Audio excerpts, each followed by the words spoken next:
Investment करताना तुम्ही पण इमोशनल डिसिजन घेता का? तर ही रील शेवटपर्यंत बघा. बजेटच्या दिवशी मार्केट डाऊन गेलं आणि आपल्यापैकी बरेच लोक पॅनिक झाले बिकॉज मार्केटनी गेल्या 2 वर्षापासून अजिबात रिटर्न्स दिले नाहीयेत आणि या पिरियडमध्ये बऱ्याच इन्व्हेस्टर्सनी त्यांच्या SIP पण बंद केल्या. पण बजेटच्या दुसऱ्या दिवशी जेव्हा US आणि इंडिया यांची ट्रेड डील फायनल झाली आणि मार्केट लाईफ टाईम हाय ओपन झालं, तेव्हा याच इन्व्हेस्टर्सनी त्यांच्या SIP रिस्टार्ट केल्या.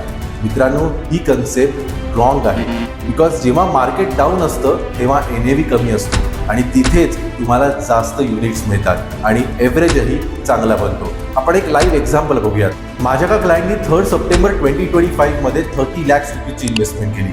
त्याचं आजचं व्हॅल्युएशन आहे 35 lakh rupees with 16% absolute return. आता या क्लायंटनी पण तेव्हा इमोशनल डिसिजन घेतला असता तर शॉर्ट टर्म मध्ये एवढा प्रॉफिट झाला असता का? तो क्लायंटचं इन्व्हेस्टमेंट हॉरायझन हे 5 इयर्स प्लस आहे. सो मित्रांनो, एकच मेसेज, जेव्हा तुम्ही म्युच्युअल फंडमध्ये इन्व्हेस्टमेंट करता तेव्हा मला मिनिमम 5 वर्ष इन्व्हेस्टेड राहायचंय, याच माइंडसेटनी तुम्हाला यायचंय आणि या सगळ्या गोष्टीसाठी ॲडवायझरच तुम्हाला हेल्प करू शकतो. तुम्हाला पण इन्व्हेस्टमेंट करायची असेल तर मला आजच व्हॉट्सअप करा. थँक्यू.